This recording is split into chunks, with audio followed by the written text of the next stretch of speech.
Thank you, Zara. Dear distinguished guests, colleagues, members of Nature-Based Solutions community, including the ones that will be watching our webinar in recording, thank you for your interest and welcome again to today's session.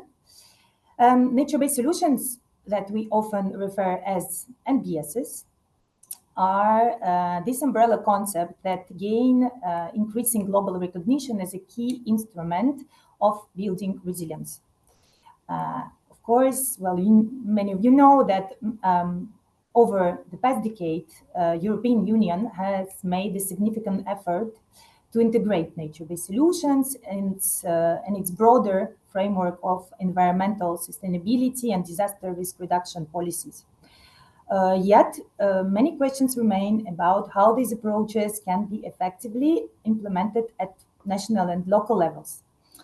So over next hour, together with our distinguished speakers, we will explore the landscape of nature-based solutions and NBSs in Portugal. We will begin with international and EU perspectives, then we'll move to national environmental instruments, and then dive into local level insights from Portuguese municipalities. With a great respect to richness of Portuguese culture and language, we have still chosen to hold this webinar in English because there is a strong interest from both national and EU participation. So our speakers were comfortable to be presenting in English, and we hope that you, dear attendees, will find these discussions equally engaging and interesting and accessible for you. We have the diverse audience today, from practitioners, academies to representatives of governments and civil society, and we hope that this session will provide some new insights, inspiration and food for thought, and we can all work together to advance nature-based solutions. So now the webinar is officially open, and it's my pleasure to invite Abreu, Director of UNESCO's Division of Ecological and Earth Sciences, to deliver the opening remarks. Please, Antonio. Thank you, Irina. Good afternoon, distinguished guests, colleagues, and friends. It is a great pleasure to welcome you to this webinar on nature-based solutions in action, strengthening urban infrastructure in Portugal. On behalf of UNESCO, I thank you for joining us for what promises to be an insightful and inspiring discussion. I am Antonio Abreu, as Irina introduced, Director of the Division of Ecological and Earth Sciences at UNESCO headquarters in Paris.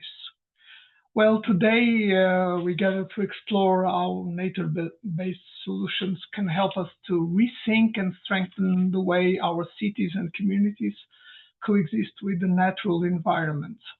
So all over across Europe and around the world, the increasing impacts of climate change, biodiversity loss, and urban pressures remind us that our future resilience depends on restoring harmony with nature. So nature-based solutions offer us exactly that path, one that is innovative, adaptable, and deeply grounded in ecological wisdom.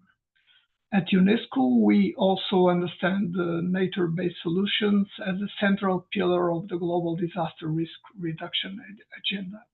As you know, we have a unit that deals with this. As NBS, they reflected the holistic, integrated, and inclusive approaches promoted by the Sendai framework, connecting ecosystems, infrastructure, and communities to reduce risk and build resilience. Importantly, NBS serve also as a bridge between major global sustainability frameworks on climate change, biodiversity, and sustainable development, such as the Paris Agreement, the new Global Biodiversity Framework, Economie Montréal, and the CBD, as well as the Sustainable Development Goals. So in this way, NBS provide a unifying operational pathway across climate, biodiversity, and resilience agendas. Portugal, which is also my country, as you may have noticed, stands out as a country where this vision is partially, or at least being translated into some action. from the integration of green and blue infrastructures in urban areas to the restoration of ecosystems that protect communities from floods and heat waves. Portuguese municipalities, and we have here two at least good cases as Guimarães and Abreu, are demonstrating how working with nature can strengthen both critical infrastructures, but in particular social well-being. At UNESCO, through programs and initiatives such as the Man and the Biosphere Program, or the Intergovernmental Hydrological Program and the UNESCO Global Geoparks Network, we witness on a daily basis how territories can serve as laboratories for sustainability. So UNESCO designated sites, including biosphere reserves, global geoparks, and World Heritage sites, they exemplify how nature, culture, and identity are deeply interconnected. I think that we will revisit later with Professor Helena Freitas some concrete cases in Portuguese biosphere reserves. They promote integrated management approaches that value both natural and cultural heritage, fostering community participation and strengthen this sense of belonging that underpins sustainable development. In Portugal, these sites, in particular biosphere reserves, but also the geoparks, have become dynamic spaces where science, education, and local knowledge converge to inspire innovative nature-based solutions and reinforce resilience at the territorial level. We call them as promoters of territorial sustainability through resilience communities. So this mission was reaffirmed recently at the MAB World Congress in Hangzhou, where we hosted a dedicated side event on nature-based solutions that generated strong interest across the MAB community, currently more than 740 biosphere reserves in 142 countries. And the new MAB Strategic Action Plan for the next decade builds on this momentum and gives a very concrete role to UNESCO sites by calling on each biosphere reserve to develop demonstrative NBS projects that can help to enhance ecosystem services, supporting community resilience and contributing to the implementation of the Kunming-Montreal Global Biodiversity Framework and its goals. This commitment is also further reflected in this new strategic action plan, which strengthens the capacity of these sites to pilot, monitor, and scale up nature-based solutions through knowledge sharing and participatory governance. So it's not just restricted to the sites, but it can be then transferred into any other part of the territories. So NBS bring together this same spirit, bridging science, policy, and community engagement.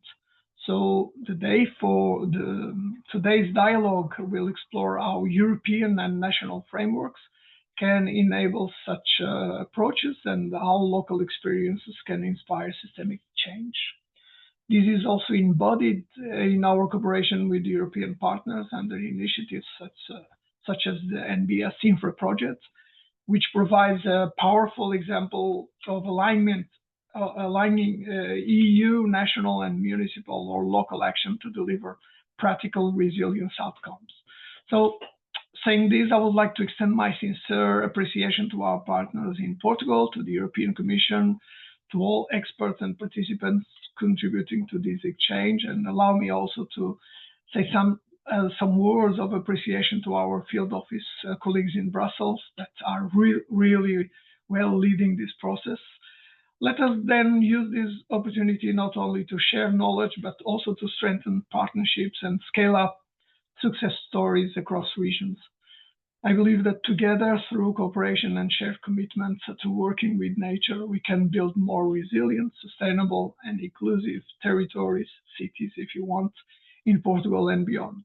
Thank you again, and I wish you all a productive and inspiring discussion, and very much looking forward for your thoughts, ideas, suggestions, and your actions that are very inspiring. Thank you.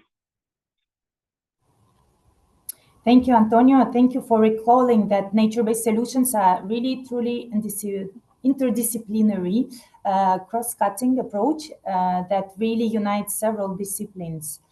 So after recalling this international context, we will spend the moment with our next speaker, Félix Coimbreau, Policy Audit Officer from European Commission Directorate General on Migration and Home Affairs, who is the best place to overview EU policy landscape for nature-based solutions. Félix. Thank you very much, Irina. Just one moment to share my screen, and then I promise I'll get going. And maybe next time I will try with some Portuguese as well. Right, I hope you can see my screen. Yes, all good. Full screen, yes. Okay, super, great. So thank you very much, everyone, for joining in this event. And for inviting me to speak on behalf of the European Commission, and in particular, DG Home's Unit for Research and Innovation for Security. So, as Irina said, my name is Félix Coimbreau, and I work for the unit which essentially drafts the work program for Horizon Europe's security cluster.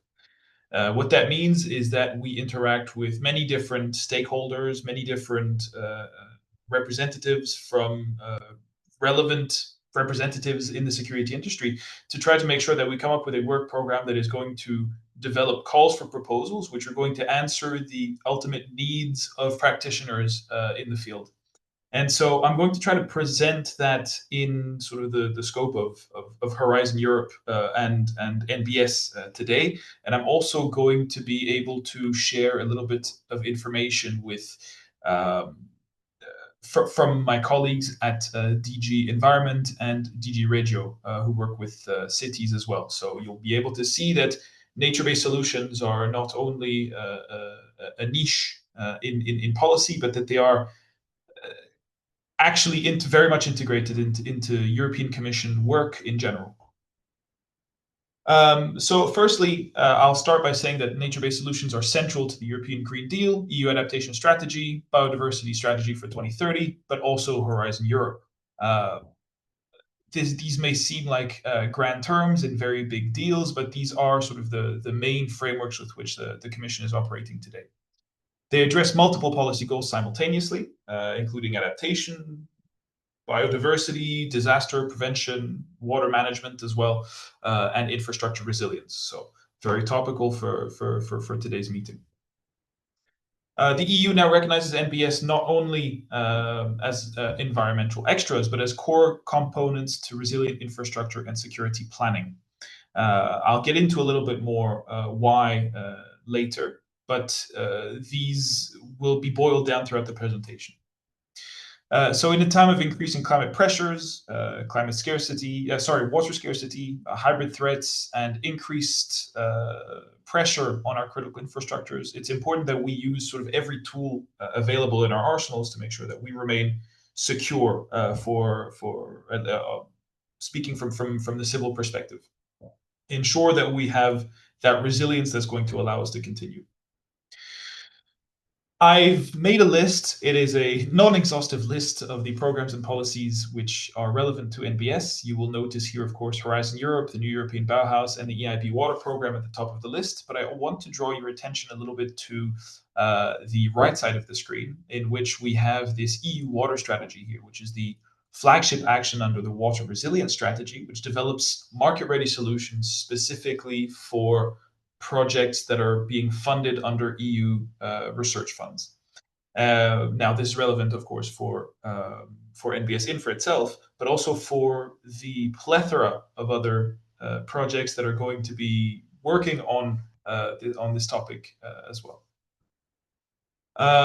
So I'd urge you to take a look when you can. In case these are not known, you may find relevant and actionable points as you discover them. And I think you'll find, in particular, the network nature quite interesting here, as it deals specifically with nature-based solutions and adaptation to technology. From DG Home side, we look, of course, at security and resilience. We count on nature-based solutions to reduce hazard exposure and therefore systemic risk. We look at issues stemming from we look at methods, let's say, to work with restored floodplains, wetlands, green buffers, and urban tree networks, which will physically lower the probability of severity of events. We look at reducing exposure, having fewer interruptions to water, energy, transport, health, digital services, which would be the core concern for the excuse me, I'm blanking on the name, on the Critical Entities Resilience Directive, which is what about half of what we do here on critical infrastructure security. We find also that nature-based solutions increase redundancy, flexibility, and graceful degradation. Natural systems are going to provide spatially distributed protection, many small retention areas versus a single levee. That decentralization reduces single-point failures that would otherwise trigger cascading failures across networks. You will see that there is a great resilience across the work program for our critical infrastructure protection sector in Horizon Europe. And that while we may be looking here at nature-based solutions, we will also have a complementary call across that same year or the following year, which will look at those cascading effects stemming from, let's say, nature-induced or man-made disasters. We want to look now at how nature-based solutions can be an integral part of how we go about planning the security of these infrastructure. Nature-based solutions also lower operational and recovery burdens on civil protection. They will reduce emergency response demands, they will lower costs, and improve time responses to emergencies. In our view, nature-based solutions also strengthen social cohesion and public trust. For us, it's a security multiplier. It means that there is more trust in the practitioners. It means that their practitioners are more willing to be very engaged with their community. And it means that the community around these infrastructures can be assured that we are working in their best interest. Nature-based solutions also create cross-sector co-benefits that align with SARE compliance. I've covered that a little bit already, that we look at least synergizing calls in the infra topics on the work program for research.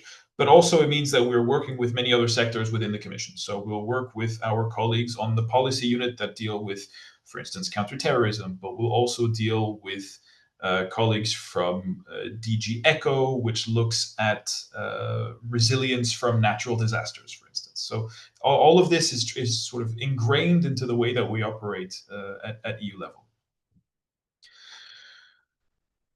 In short, so I realize I'm taking up a lot of time and I have more slides, so I'll try to keep it very short.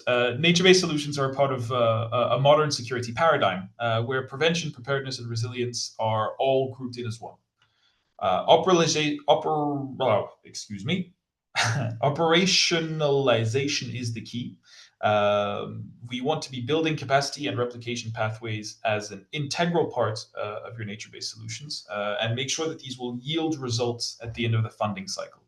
So that means also that following EU policy flagships and integrating nature-based solutions into preparedness and civil protection will ensure that protection continuity. From the side of my colleagues at DG Regio, this is much less security focused, don't worry. They wanted to share that they have their midterm review of the cohesion policy, which was adopted on the 18th of September 2025, which will enable member states to reorient funds towards water resilience, decarbonization, affordable housing, and competitiveness. So this should create a timely window for stakeholders to approach national and regional managing authorities to advocate for NBS projects. Under the European Urban Initiative, which we will get a little bit more into, I believe, in the next slide. A lot of this information, of course, was shared to me with my colleagues.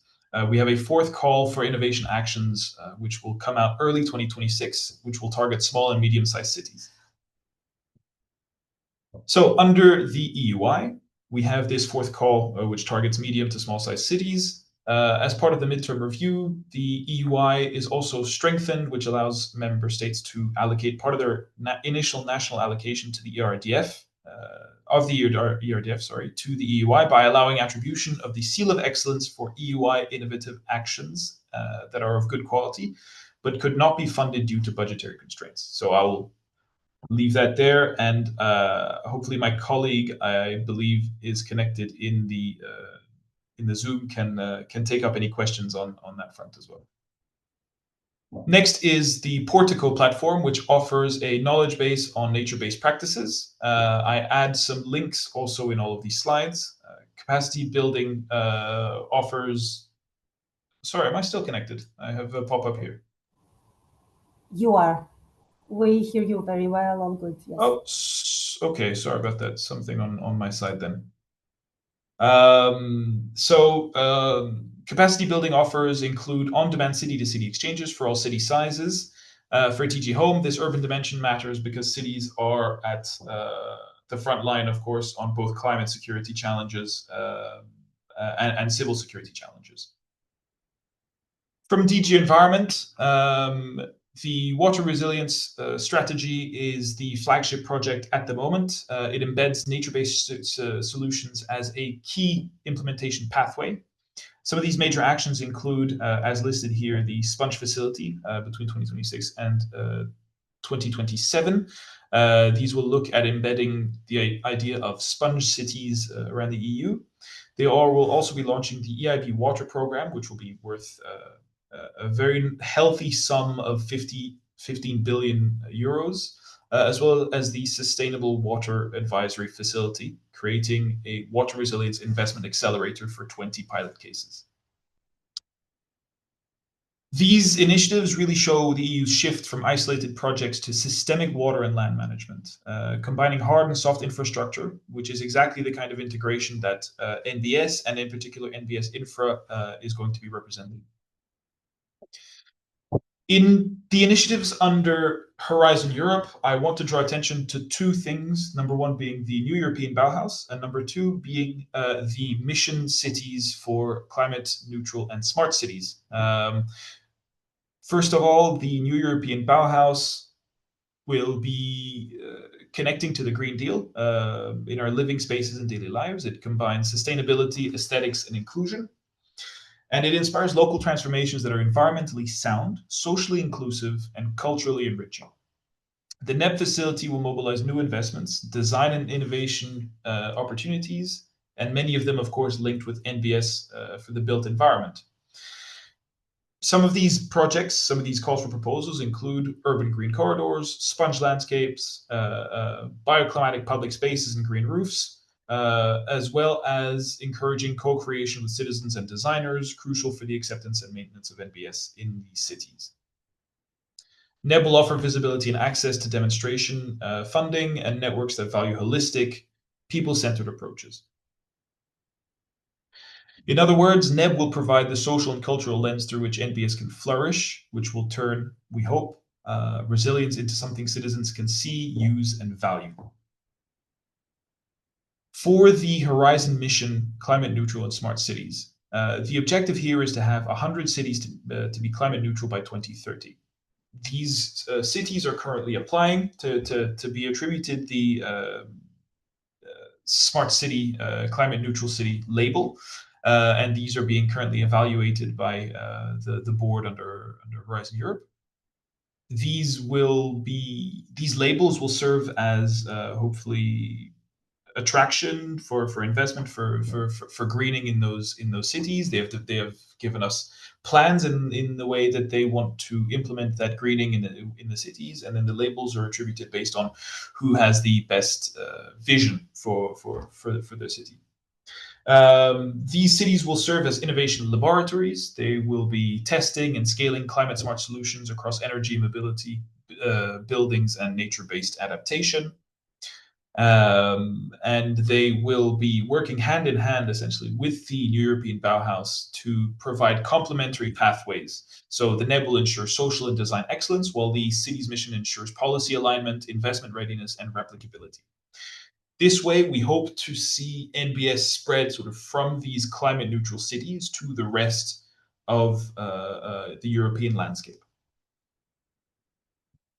I want to have a quick word on our partners at the Research Executive Agency. I'll be very quick, I promise. The Research Executive Agency is the one which takes care of our research projects in the financial and administrative sense. And they have a very good overview of the other projects under Horizon, which are also working with NBS. And I think that these will be very relevant for those that are interested to sort of follow this trajectory of NBS throughout EU-funded research.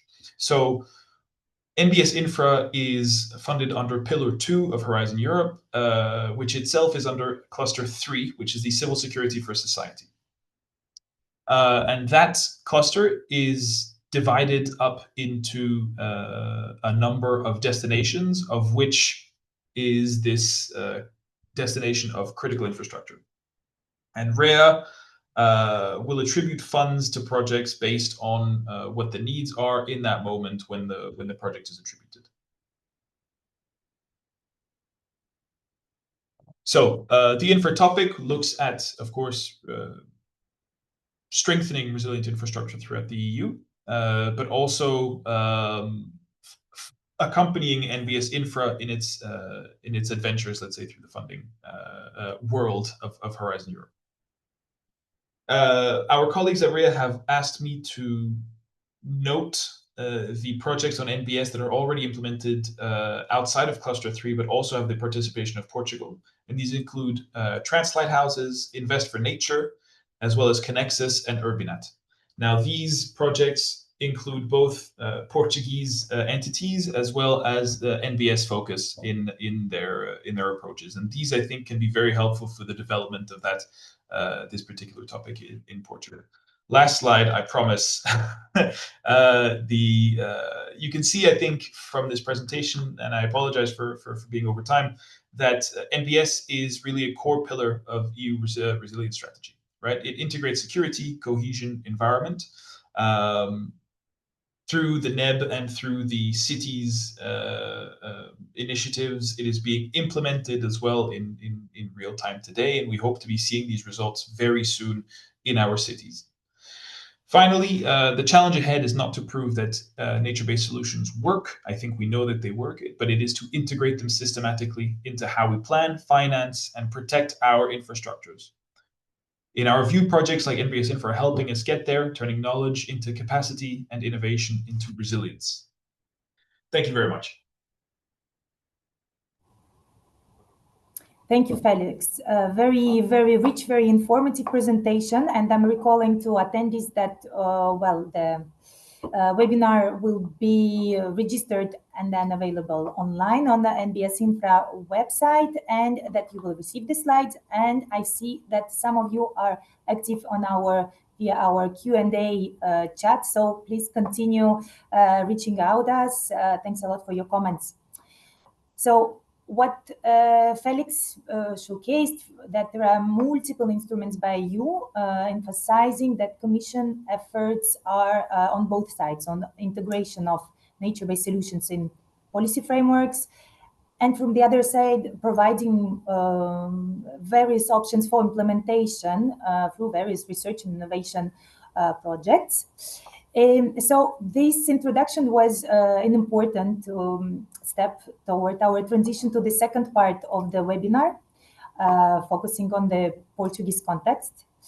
So to set the national Portuguese scene, I would like to invite our next speaker, Carlos Mendes, Deputy Director, Portuguese Civil Protection Authority, who will introduce to us environmental and natural hazards overview in Portugal. Thank you, Carlos. Thank you, Irina, and good afternoon, everybody. Good morning for those who didn't have lunch yet. Uma saudação para todos os portugueses. Boa tarde e bom dia. And thank you for the invitation, for being here in this webinar. It's a pleasure to share our experience in terms of the bridging the link between nature-based solutions and disaster risk reduction. And I will start sharing my screen now, and I hope you can see a nice photo here. And this photo is taken not far from Lisbon, in Quinta do Pisão, in Cascais municipality. And the reason why I chosen this photo is takes me back to 2021, to 4 years ago. In 2021, we in Portugal, here we hosted the European Forum for Disaster Risk Reduction, which was organized by us, by the Portuguese Civil Protection, together with the colleagues from UNDRR, the United Nations Office for Disaster Risk Reduction. And at the time, we had to deliver an award, and the Damir Semerin Award, and the award was given to a project that strengthen the link between nature-based solutions and disaster risk reduction. And actually, the award was delivered to the project that took place in this area, in this Quinta do Pisão area. It was an area that burned a few years before, and there was a huge restoration process using NBSs and trying to bring life again to the area, which is also part of a national park here in Sintra Cascais. And the main important feature of this project was that the award was given in a forum where the majority of people were from the civil protection community, so from the civil protection side. But the award was given to a project that was carried out by a local environmental agency from a municipality. So most of the people were not aware of the project that was being carried out by the colleagues on the environment side. And actually, it is one of the constraints that we have, not only here in Portugal, but elsewhere as well, where the silo approach tends to prevent that communication from the DRR community and the NBS community are not as straightforward as it should be. So I think it's a good example on the way we can work together and bridging the link between NBS and DRR. And actually in Portugal, this is it's paramount that we do this, because Portugal is a country prone to climate disasters. This is the risk matrix of our national risk assessment. And as you can see, heat waves, forest fires, flood, droughts, coastal erosion, they are on the medium-high likelihood area of the matrix. So this means these are hazards that quite often affect Portugal, and they, of course, cause tremendous impacts in our territory. And although, of course, there are prevention measures being implemented, new approaches are needed, and NBSs can play an important role in terms of protecting, managing also the national resources that we have, and also restoring natural ecosystems so that the territory could be more resilient to these climate hazards. And let me share some examples, and on purpose, I will not focus on infrastructure because this will be covered later on by the following speakers. But two examples on work that is being done in terms of using NBS for dealing with wildfires. On the left side, you have a small village called Ferraria de São João in the center part of Portugal. Actually, the citizens of that small village, they join efforts together, and after the fires in 2017, they took away the surrounding area, which was mainly composed by eucalyptus trees, and they are planting native trees because they are more resilient to fire. So it was a good example of community engagement in putting NBS in working in favor of nature and in favor of fire protection. But also some efforts in terms of controlled grazing here in Portugal. And in addition to this, a huge project that is being carried out by our colleagues in the Directorate for Land Management here in Portugal. It's called AIGP, Integrated Landscape Management Areas. So one of the issues that we have here in Portugal is that the rural area is fragmented. There are a lot of owners of small size properties, and the aim of this project is to promote coordination management of those areas, especially in wildfire risk areas where the need for an integrated approach makes a lot of sense. So the main goal of this project is to decrease fire vulnerability in these areas, 62 areas spread all over the country from north to south. And in these areas, they are restoring landscape mosaics, they are creating fuel breaks, they are ensuring that there is a change in the way people are connecting with the surrounding area, with the rural and forest areas, also revitalizing the businesses that are based in nature. So local economy could be, for instance, in terms of use of fruits, in terms of honey, etc. So this also links with what Antonio mentioned in the initial remarks in terms of local action, in terms of cooperation in between the landowners under a single management entity, but contributing to a common good that is shared by all the inhabitants of the village. Of course, this landscape transformation process will lead to forests and will promote reforestation in areas that were affected by fires in the past, building resilience by using more resilient species to fire, by restoration also of habitats as well, and by recovering lands that are degraded and they are exposed to erosion. So the idea is to bring a new landscape to high wildfire risk areas that we have here in Portugal. And this project actually is funded by European funds via the resilient programs. And the idea is that for 15 to 30 years, the project will provide money to the local communities so that they could implement the projects. Now, moving from wildfires to floods, it was already mentioned here today the role of NBS in terms of flood protection. This is an example in the northern part of Portugal, the Lesser River Green Corridor. It was an area that was commonly affected by floods. The banks of the Lesser River, they were restored using NBSs. And of course, this not only avoids and protects the banks from erosion, but also it implies nature dimension in terms of flood control and also the improvement of water quality, because this was an area that had some environmental problems in the past, also due to the pollution of the river. And now with this approach, more integrated approach carried out by the Portuguese Environmental Agency, it was possible to change the way this riverless valley was being submitted and subjected to floods. Now, a different project, a bit south of Lisbon, the capital, in Setúbal. This is an urban area that was commonly affected by floods due to the Ribeira do Livramento, and this is the implementation of the Sponge City concept. So the construction in this area near to residential area in the city of Lisbon, a urban park that acts also as a rainwater retention basin, so that the risk of floods downstream is reduced, so to avoid the water from going to more areas that are prone to floods, and in fact the areas that were identified as flood-prone areas according to the flood directive here in Portugal. In terms of coastal erosion, also we have some problems in some areas in Portugal caused by strong waves and rising sea levels, especially during winter time, of course. So this project also south of Lisbon, with the restoration of sand dunes by using native plants to hold sand. And this way, the idea is to minimize the risk of coastal flooding. Also a good example of use of nature-based solutions here in Portugal.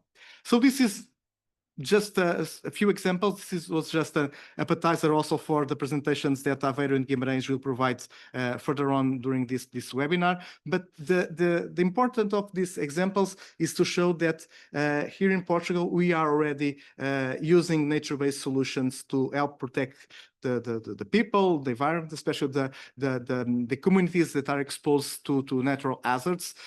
Reduce exposure, reduce vulnerability is a key point here in these projects, and this way we are also contributing to make Portugal more resilient to climate change impacts, because the trends for the future are not playing in favor of us. We are expecting the scenarios to tell us increase in the number of days with high wildfire risk. Also, the change in the patterns of rainfall will lead to days with a lot of precipitation in short periods of time. So there is a need to be more prepared to cope with wildfires, to cope with floods, to cope with coastal erosion in the future. But of course, if we want to achieve this, we also need to consider some key points that I will share with you for reflection. The first of all is that the added value of NBS as a prevention tool for disaster risk reduction needs to be showcased, and these examples should be told so that everybody is aware of the role NBSs could play in terms of DRR, so that the surprise that happened 4 years ago when the project that was given the award that I mentioned before was one at the time of the ceremony. This should not be happening in the future. NBSs should be recognized as a key concrete tool to avoid vulnerability to natural and climate hazards. But to achieve this, there are some bridges that need to be built. So interlinkage between disaster risk management, between climate change adaptation, between spatial planning policies, this is paramount. Everything should work together. And this is valid for the local level, for the national level, but also to the European level. For instance, I was listening to Félix's presentation, and Félix referred to the link between DG Home, DG Environment, and DG Regio, but should also be included on this DG ECHO, the Directorate General in the European Commission for Civil Protection, so that all the cycle is linked, and all the bridges are built in order to make the full use of the NBSs in terms of DRR. It was already mentioned here today that the engagement of local communities, it's a key. Of course, we have to think global, and NBS should be seen as a global tool to help DRR, but action starts local. Every action starts local. So this role of the community engagement, this sense of belonging that citizens should have regarding the projects that could reduce their exposure is quite important. So the engagement of local communities here is a key. And of course, summing up, this leads to having a greater inclusion of DRR strategies at local, at national level, but also at European level. And looking, for instance, to the recent EU preparedness strategy that was published last March, there is a reference on the use of nature-based solutions and the role of nature-based solutions could play in order to have a more resilient union. But in the same way, although it is advertised, this role of NBSs, it is just linked with the water resilience strategies. But of course, NBSs can play a role not only in terms of water-related hazards, but also in terms of other hazards. These are just some remarks that I share as food for thought for future reflections. But I'm sure our colleagues from Abreu and Guimarães later on will provide some insights of their local experience in their municipalities, and also in terms of the use of NBSs for building more resilient infrastructures. So thank you very much again for the invitation, and I hope this reflection will trigger some discussion also later on. Thank you. Thank you, Carlos. Thank you. You know, while you are representing, of course, National Civil Protection Organization, but you are a true ambassador of comprehensive risk management approach, where, of course, DRR comes hands in hand with climate change adaptation and instruments where, of course, nature-based solutions are among the first one to be used. Thanks a lot once again. Now we're moving to our next speaker, Helena Freitas, professor in biology and ecology in University of Coimbra. So now Helena will focus more on Portuguese environmental policies. Helena, yes. I'm not sure if it will correspond exactly to what you were saying, but I just hope so. Anyway, thank you very much. Can you listen to me? I hope so. And I will try to share my screen. What is happening, because I don't see where is the option to share now. We see how much dedicated our speakers who are something happened. Participating from different environments, and yeah, despite all the circumstances. So yeah, well, let us know if you are able to share. Is everything okay? Yes, I think so. Yeah, thank you. Can you see and you can listen, I hope. Yeah? Is everything okay? Yeah, You, well, it's we see you. Yes, now it's full screen. Yes, yes, yes. We see the now second it's slide. full Yes. screen. Okay, so it just made a mistake. So I'm sorry. So let's start. Okay. Well, thank you very much for this kind invitation to join you. I'm not in the best place, but I hope I manage. Anyway, thank you. So this is an amazing topic, and I'm very happy to see UNESCO running this and having Portugal as a case study. I've been involved in, nature solutions, basically, from the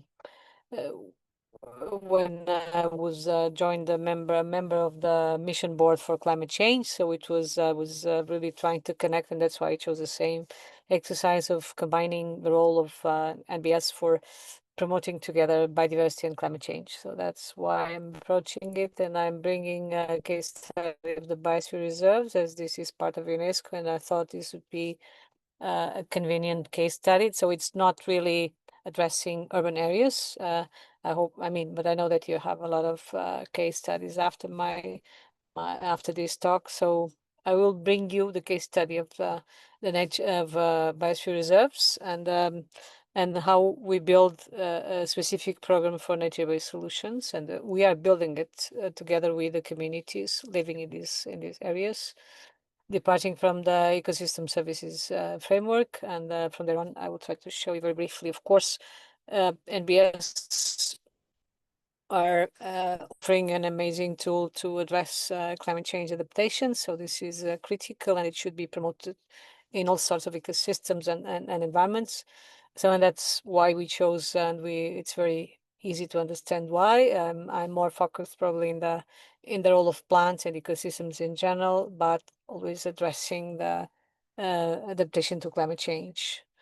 And of course, at the same time, a major concern is the loss of biodiversity, the biodiversity crisis, and it's just a very picture of some of the species that are threatened over the next decade, and they've been identified by IPES recently in the report, the global assessment report. So this is something that is very known, and in my opinion, it's not an NBS if you don't address biodiversity conservation. So this has to be part of the strategy always.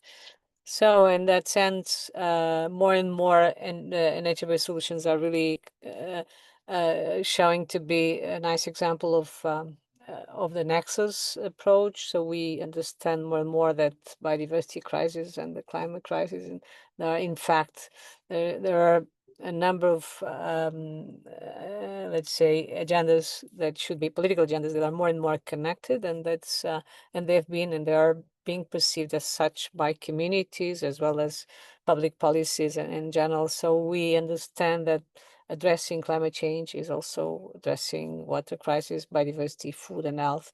So this is a very important framework, I think, from IPES. It was recently produced, and it should be, in my opinion, the overall agenda that we are all pursuing somehow. But of course, nature-based solutions are intersection of climate, biodiversity, and social systems, and successful NBS solve an important problem, climate change, adaptation by essentially mitigation or adaptation, providing benefits to people and biodiversity. This is strategic in my view. So there are plenty examples, and you are probably going to explore all of them in specific spots, urban areas or rural lands. Doesn't matter. We have this. This is more like a lens through which you can really promote the conservation of nature and climate resilience. So you go from the forests to the coastal areas. In this case, we are bringing urban areas, which is very convenient because we know 70% of the communities worldwide, they really live in the cities. The city has been chosen by our species as our ecosystem. That's where we want to live. So it's very urgent, of course, to bring all the tools that we can to make the environment really prepared to protect biodiversity and cope with climate change. So, but there are some principles that I would like to bring in. So nature-based solutions are not an alternative to decarbonization. So we have to pursue the transition, and then the decarbonizing economies remains as a absolutely unquestionable aim and goal for all societies and economies. Nature-based solutions must involve a broad set of ecosystems. Nature-based solutions must be planned in partnership with local communities, respecting their rights. Nature-based solutions must support biodiversity from genetics to ecosystems. So there are some different landscapes and equations that I'm not going to address because it's not the environment, it's not the place to do so. But anyway, you can go from coastal adaptation, urban cooling, fisheries management, urban water management, ecological engineering, and even some topics that are not yet in the mainstream, but they will come up very soon, like tools that are NBS tools that are being provided by science in order to help in the agroecological transition as well. So we have from seed coating, microorganisms, tools that are going to help us address some of the challenges of the nitrogen cycle, carbon cycle, and the transition of our agroecological systems. This is also, I mean, the interface with agriculture is not as known as the others, but we are developing, I mean, a huge number of NBS in order really to also to help the agroecological transition. Why biosphere reserves, and why did I select this as a case study? Biosphere reserves are learning places for sustainable development. In the case of Portugal, we have a portal that you can all, if you want to see and to have more information about NBS and ecosystem services in our biosphere reserves, you can see the portal is called in English biospherereserves.pt, in Portuguese reservasdabiosfera.pt. And you can go inside. We have not only the Portuguese biosphere reserves, which there are 13 now, with the new one from Arrábida, but we have 6 in the islands, 2 in the archipelago of Madeira, 4 in the Azores, and 6 and 7 now in mainland Portugal, and 3 of them are transboundary biosphere reserves. If you go, and these biosphere reserves are really convenient because they have a governance model, and they have typically an area, so they are typically divided in 3 zones. They have 3 zones. The main zone, the core area, is where it's strictly protected, so it's nature conservation. So it depends on the biosphere reserve. We don't have established, I mean, a limit. So it's the limit is designed in the process of planning the biosphere reserve itself. And then you have an area surrounding the core area where you have some activities can be performed. Others are not, as somehow restricted. But this is a model that is supported by UNESCO, but is a bottom-up decision. So the communities decide the plan.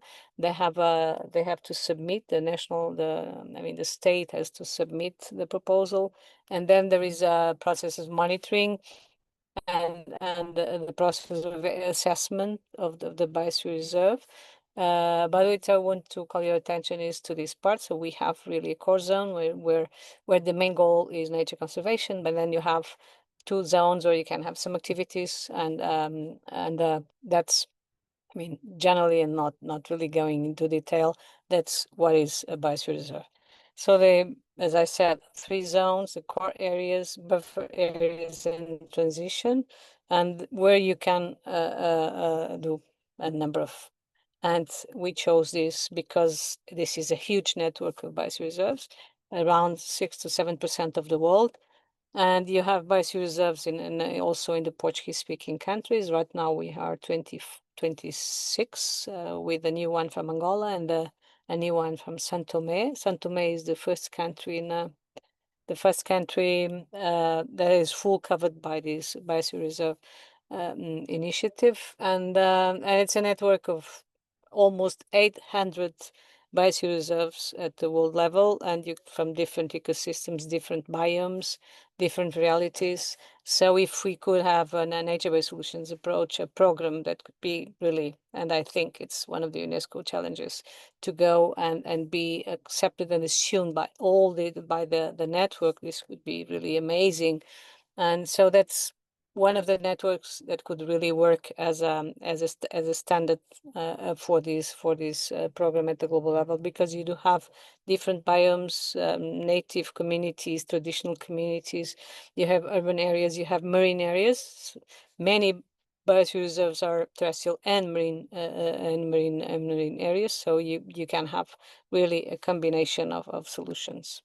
In Portugal, I apologize, this is not this change. It's not anymore 12, it's 13, but it's representing already a good part of the land.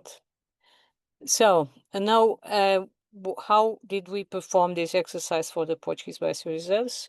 Well, first of all, by identifying the ecosystem services that are dominating in these biosphere reserves.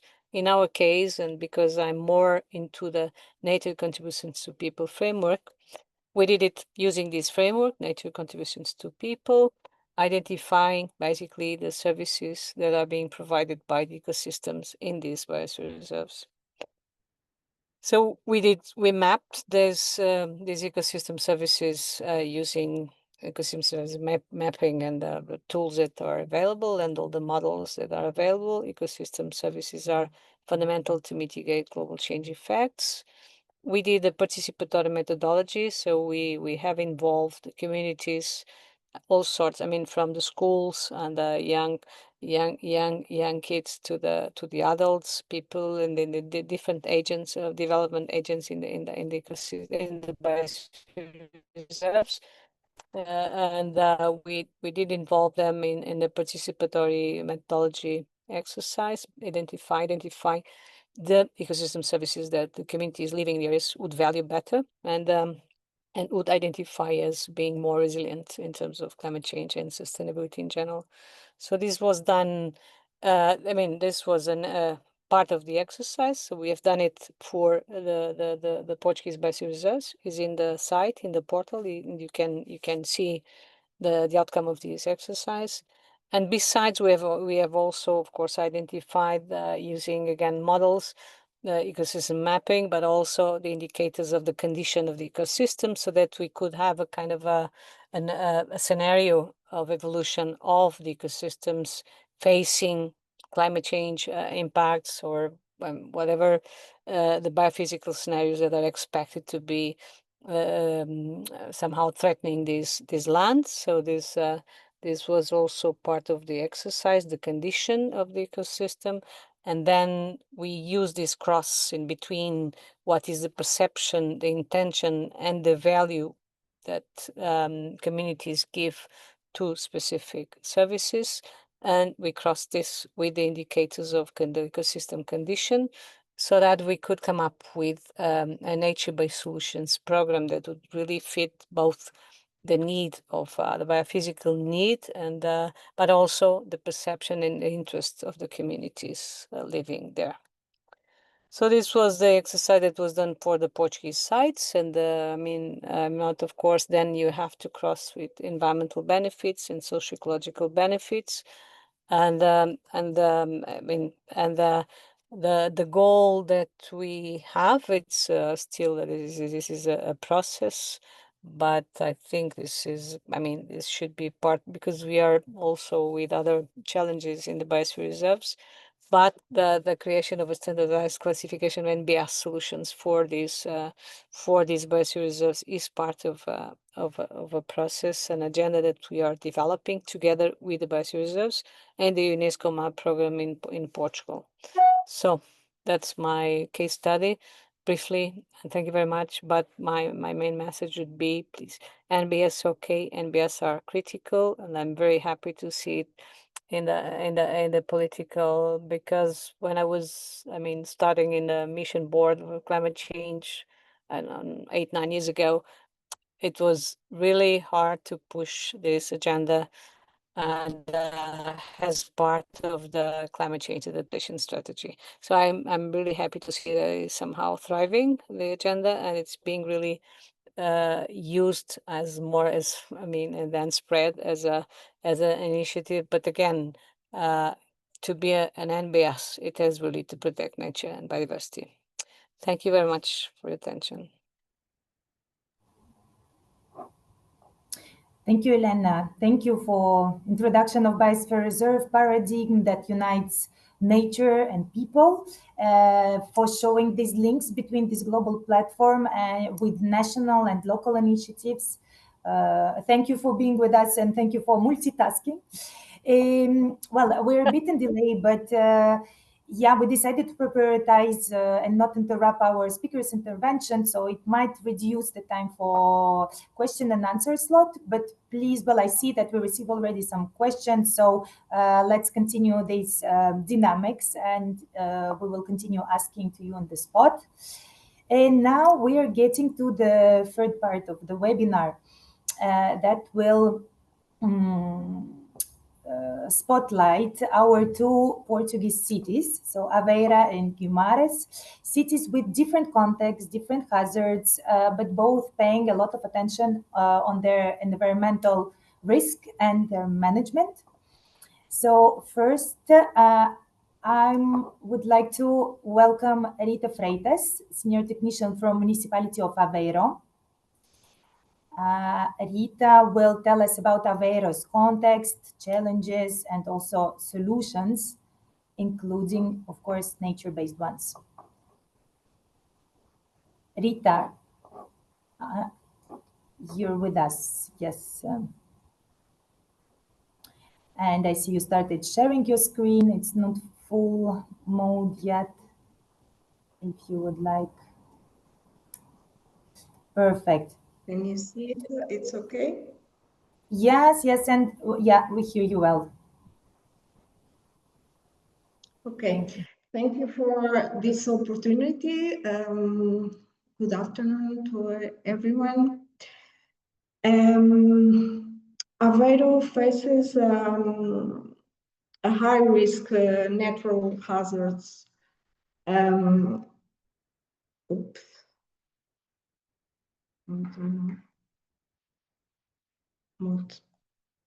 Oh, okay.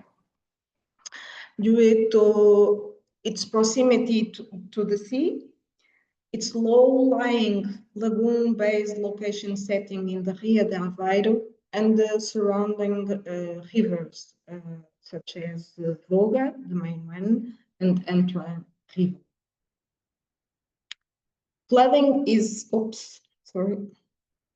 Flooding is mainly caused by high tides, storm surges, and intense rainfall events, which are further aggravated by urban development and water management. At the local level, 5 entities are involved in water management. The national authority oversees the water governance framework and the major water-related projects. Wastewater treatment and collection, as well as water distribution and the main lagoon strategies, are managed by regional companies and entities. The municipality leads urban planning and, with some parishes, implement local projects and NBS. There are blurred boundaries between institutional responsibilities, and NBS are not yet at the front of decision making. These solutions require long-term maintenance, and coordination across governance levels, which can delay implementation and decision processes. The master plan defines the need to promote ecological corridors, prioritizing solutions such as riparian galleries, retention basins, and other natural-based solutions. It integrates sectorial measures that binds the citizens, such as the regional flood risk management. The strategic urban rehabilitation program outlines the key public interventions needed to protect the environment within the urban area. And the municipal climate action plan promotes NBS among the priority interventions for the entire municipality. However, these instruments still require concrete actions, knowledge, and community-based design to ensure effective and integrated implementation. So, Aveiro municipality has embraced the NBSINFRA challenge to implement NBS aimed at protecting critical infrastructure. It focused on the main water stream that flows into the urban canals, increasing the city's vulnerability to flooding. Previous interventions have not succeeded in delivering an effective integrated solutions. Departing from the input provided by the local community, you can see the map result of the co-creation and co-design with the local community and expertise and several technicians. And combined with the expertise of the project partners also, we are developing an implementation project. So now I'm going to show two landscapes that illustrate the balance between nature and local activities, which have shaped the ecosystem to meet economic needs and reduce flood risk over time. The bocage landscape in a lower Voga lagoon, you can see here and here. It's made up of small irregular fields separated by hedges and trees and shrubs. Watercourses and ditches run between the fields, supporting agriculture and livestock. This system helps manage water, store it, and supports biodiversity and ecological balance. And Aveiro salt pans, characterized by shallow evaporation ponds divided by mottes, ponds, and connected through a network of water channels that support salt production and water regulation. You can see the landscape of the bocage landscape and the salt pans near the city. So bocage edges help to reduce water and wind erosion, while the network of ditches improves water filtration and retention. Salt pans are barriers made of raised and compacted soil, supported by pine logs and helophytic plants. Both are important for managing water resources. These areas have been neglected due to the decline of traditional economic activities, along with environmental change as saltines and salinization and hydrological alterations. The once productive landscape of salt pans and canals gradually lost its function and ceased to be maintained. Today, the territory is being revitalized through new activities such as tourism, aquaculture, environmental awareness, and scientific research. The rehabilitation and embankments and dikes, as well their replication in other contexts, will help restore ecological balance and preserve the local know-how. Ultimately, in addition to the safeguarding the city's integrity, we aim to protect its natural heritage and preserve the collective memory embedded in its landscape. So, thank you for your attention. The old knowledge for centuries that have been in place they still are being doing. They are being implemented. So we hope to work with the knowledge and the successful NBS that we have. Thank you so much.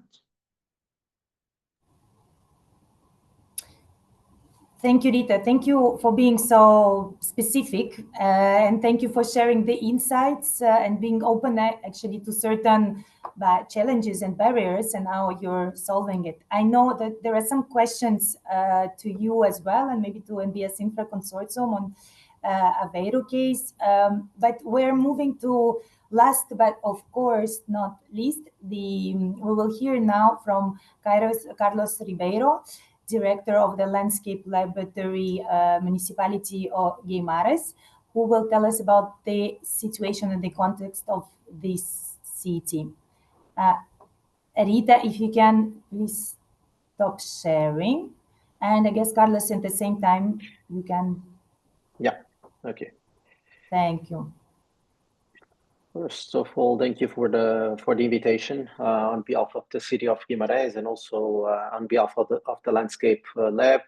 As you ask us, we'll start with a brief presentation, brief context of the city, but of course, most of the participants are Portuguese, so boa tarde a todos. Most of them, of course, know about the city.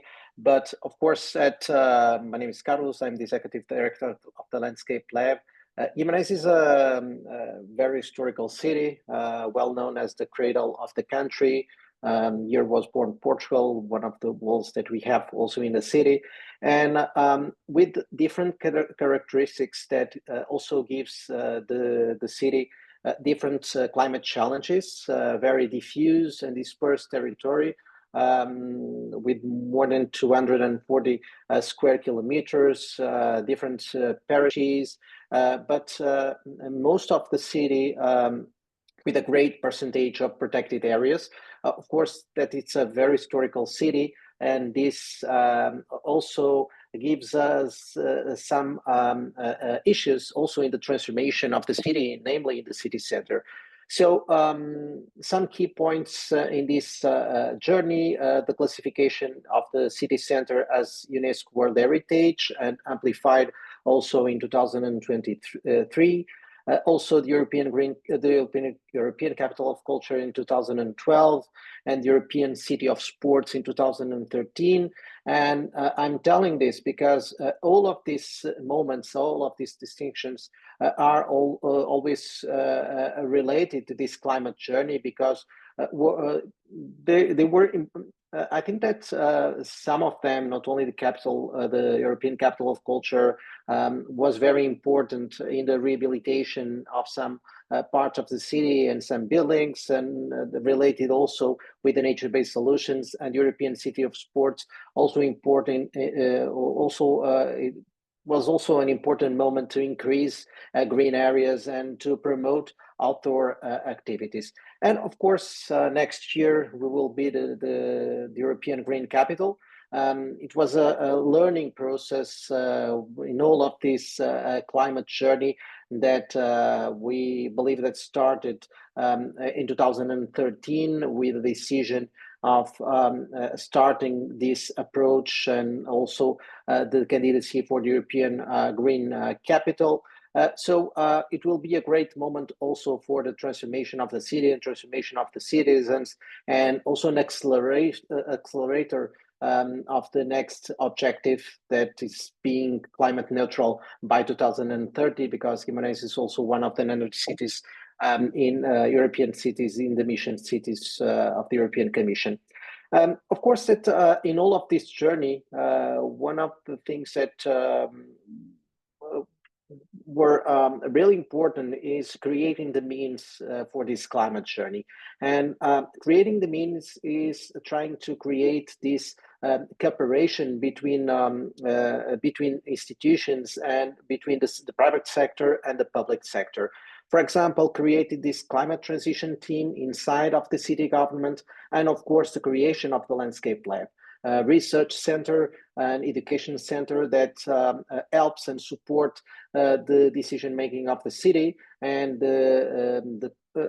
supporting with the data, with science, some of the decisions of the policymakers, and also creating this cooperation between the city government and also the academia, and also important to reinforce the connection between the science and the citizens.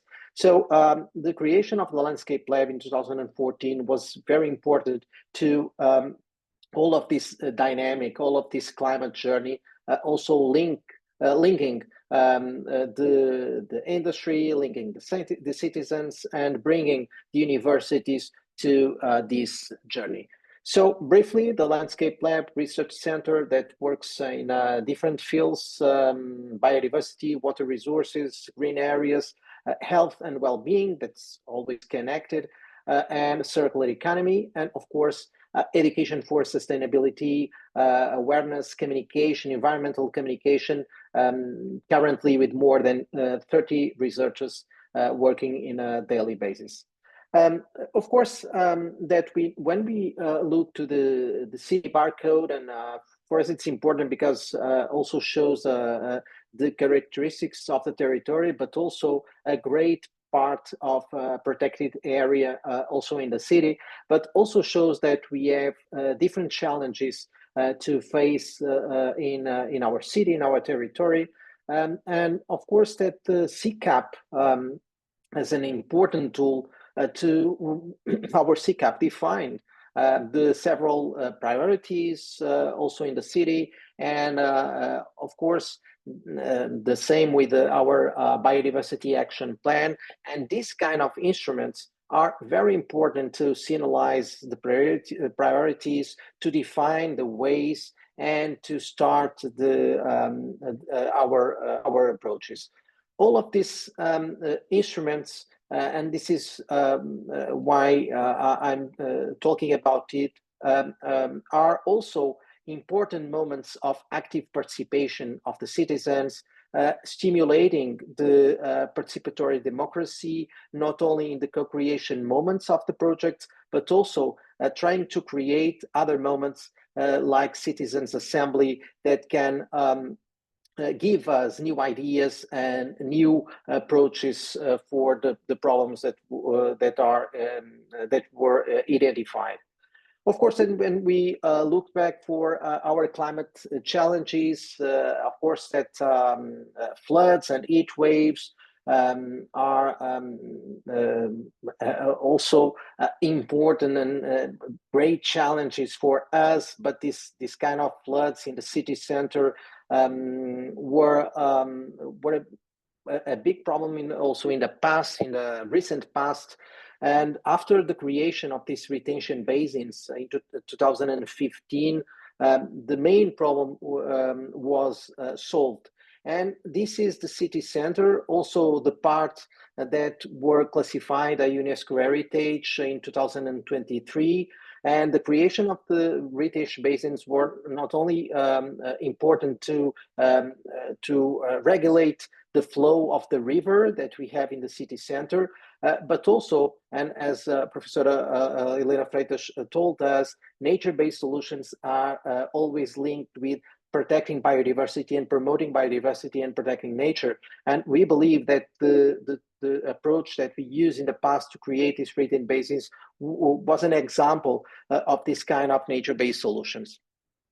Of course, that one of the biggest problems that we have, biggest challenge, was how we can regenerate some of our urban areas, converting some brownfields, also an example of our city center, but converting our brownfield sites into new green areas in leisure parks. So this is important to create and to improve also our green areas in the city. Here you can see the expansion of green areas in these 10 years. And of course, at creating new green areas, we are also creating or transforming the city using the nature-based solutions as an important tool for this transformation. And one example is also our green radial strategy. These 3 green belts that we are creating in the territory. The first one that you can see in the left is around the city center, around the District C. So in the urban area, trying to mitigate the effect of heat island. And of course, it is an important instrument, an important tool also to improve and to increase the connectivity between our green areas and our green corridors, and also to increase our capacity to sequester CO2. Another example, of course, it is the creation of this kind of linear park in all of the territory. We are talking about 60 kilometers of pedestrian ways, of greenways along our main rivers. And this is very important because when we look back for the 80s and the 90s, I think that we found this connection between citizens and nature. Of course, that we are a very industrialized city, and this characteristic also gave us in the past a environmental passive. So this kind of approaches, integrated approaches, creating these pedestrian greenways along the rivers, the restoration of our riverbanks are creating this or reconnecting the citizens with nature. So currently we have more or less 5-6 kilometers of these greenways, but we aim that we can achieve 60 kilometers by 27.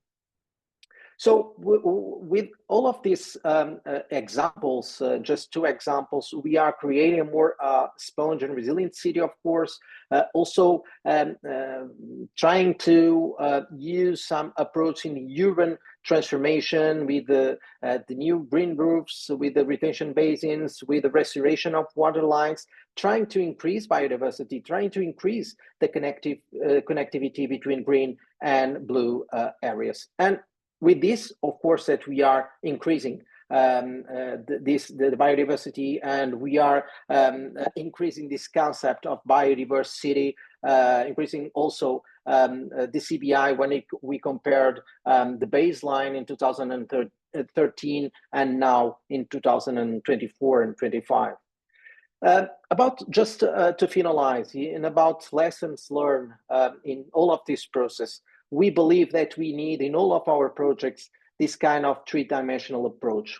What is this 3-dimensional approach? Is that to transform the city, to implement some solutions, we need to create first the identity between citizens and the climate challenges. And this creating identity is important to teach our citizens and to explain our citizens why we need the transformation, why we need to implement, for example, nature-based solutions. And after this first dimension, we are able to start the second dimension. The second step is transforming the landscape or implementing the solution. And of course, the third step, replicating this solution in the different parts of the territory. We believe that the education is also the base of all of this transformation. So our objective to create this shared vision of the city, connecting citizens with the nature, creating a livable and healthy city where people can age and live happier, of course, and most important, trying to create one planet city by 2050, trying to use only the resources that we have, and this is the long-term vision that we have for the city. And because we will be the European Green Capital in 2026, of course, all of you are very welcome to see some of these good practices, but most important, to share knowledge with each other, because we think that it's the most important when we talk about nature-based solutions and when we talk about climate challenges. Thank you. Thank you very much, Carlos. Well, of course, congratulations with the EU Green Capital. No doubt it's a result of multi-annual, multi-team efforts, and of course, including all the efforts on green urban transition strategies that you mentioned, all the great examples, nature-based solutions, and co-creating actions as well. Thanks a lot for sharing this. Well, we are approaching slowly to the closing segment of this webinar. The format doesn't allow us to extend discussions with each of speaker. I'm sure there are much more to reflect and to discuss with each of them, but still we have a moment for closing remarks. And I would like to give a floor to Elisabetta Teixeira, researcher from Institute of Sustainability and Innovation in Structured Engineering, Civil Engineering Department, University of Helena, and Elizabeth is our coordinator of NBSINFRA project. So Elizabeth, if you would like to give us some more insights and maybe some wrap up of today's discussion. So, boa tarde a todos. Obrigada por terem participado no webinar. Good afternoon to all. Thank you for being in this webinar, and thanks UNESCO to allow me to close or to give some wrap up of the webinar. It's a pleasure for me to listen these amazing speakers talking about nature-based solutions. That is the main topic of our project. Before closing the session, I would like to express my thanks first to the speakers. It is very important to listen your contribution and sharing these topics and expertise between us. Of course, for me, it was very useful to listen your valuable perspective on this discussion on nature-based solutions for all speakers. A special acknowledgement to UNESCO, because you are leading this kind of fostering of dialogue between creating spaces where these topics have a place, bringing also the policies and researchers and all society to this discussion. And of course, thanks to everyone that participated today in the webinar. Now, just reflecting on what I listened today in this session, we discussed challenges and opportunities in nature-based solutions. From what we listened today, we understood that there is a need of this cross multiple levels of policies, of strategies. And of course, we listened that an effective and lasting implementation depends on the alignment of national and international strategies. And I would like also to highlight the role of nature-based solutions on strengthening the urban resilience. The example of Abreu and Guimarães are very, very inspired because they show how local initiatives can transform urban space while engaging also communities, promoting sustainable innovation. So their stories remind us that nature-based solutions are not abstract concepts. They can be practical, they are living systems, and they connect people in nature and infrastructures. So looking to the future, and I would like to finish with these three ideas, there is a need that we continue to strengthen the collaboration between research institutions, municipalities, international organizations, like we see today. There is a supportive policy frameworks, and we need to see that as a design approaches. We need to scale up nature-based solutions implementations. And finally, I believe that Portugal has a unique opportunity to serve as a living laboratory for nature-based solutions, and we can see a small demonstration on these two cities. So thank you all again for your contributions, your commitment, your vision. And I would like to finalize saying, let's keep this conversation alive beyond today, as we are continuing shaping cities that work with nature, not against it. So thank you again.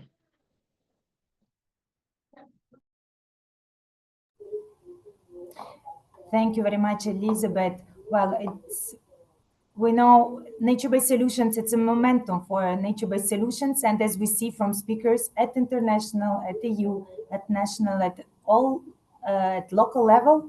So wishing all of us staying united, staying ambassadors of nature-based solutions. And let me keep it short. Let me close with this, the webinar, and wishing you a great nature-based positive week. Thank you all. See you online soon. Thank you. Thank you, Irina. Thank you. Have a nice day. Thank you.